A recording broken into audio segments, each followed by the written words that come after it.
Salut les amis, c'est Vel'Koz, j'espère que vous êtes tous très bien, pour ma part ça va nickel.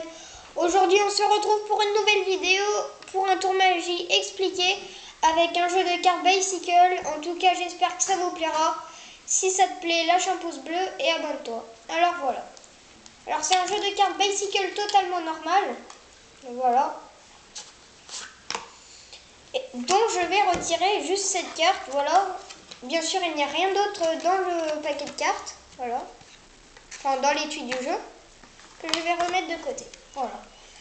Maintenant, je vais demander au spectateur de choisir une carte. Voilà, montre-la à la caméra s'il te plaît. Voilà. Une fois que c'est fait, il va la reposer sur le paquet.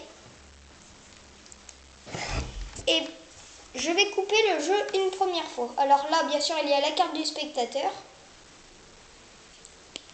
Je vais couper le jeu une première fois. Voilà.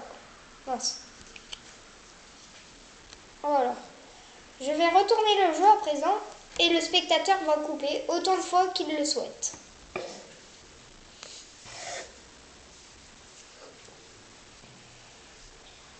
Voilà. Je dis que la carte que le spectateur a choisie est en 11e position à partir du dessus du paquet. Vous ne me croyez pas? Eh bien, on va compter ensemble. 1, 2, 3, 4, 5, 6, 7, 8, 9, 10. Et là, c'est la carte du spectateur. Le 8 de cœur, comme vous pouvez le voir. Bien sûr, le spectateur aurait pu signer cette carte s'il le souhaite, mais voilà.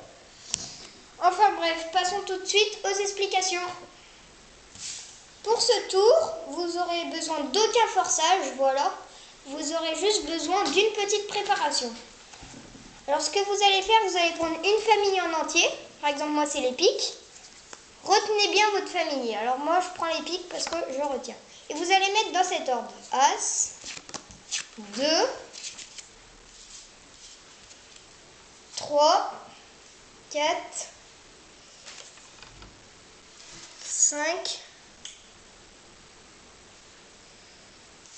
6, 7, 8, 9, 10, valet dame roi. Ce qui donne ceci.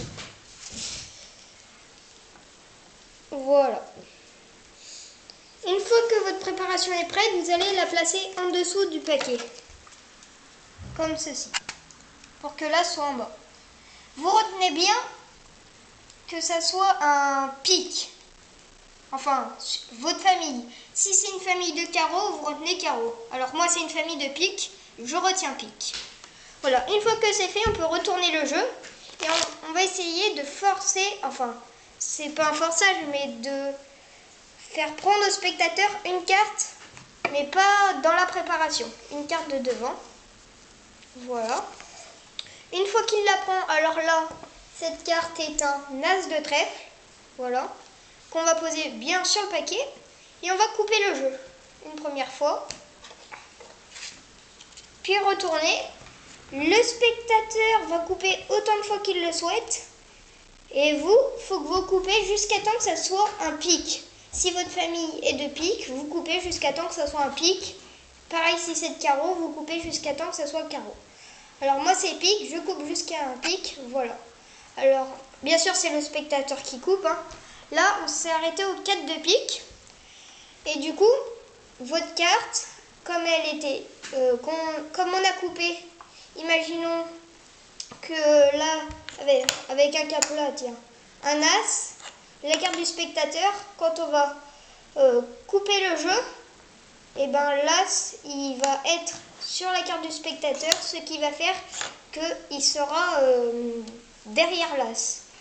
Du coup, là, 4e position, au-dessus du paquet. L'as égale première position, le 2 égale 2e position, etc. Et voilà. Après, du coup, on va compter avec le spectateur. 1, 2, 3, 4. La carte du spectateur qui est l'as de trèfle. Voilà. Mais bien sûr, quand vous allez compter, vous n'allez pas montrer les cartes, vous allez les cacher pour pas qu'ils voient votre préparation. Comme ceci. Voilà. En tout cas, si ce petit tour de magie t'a plu, lâche un pouce bleu et abonne-toi. Allez, à plus les amis!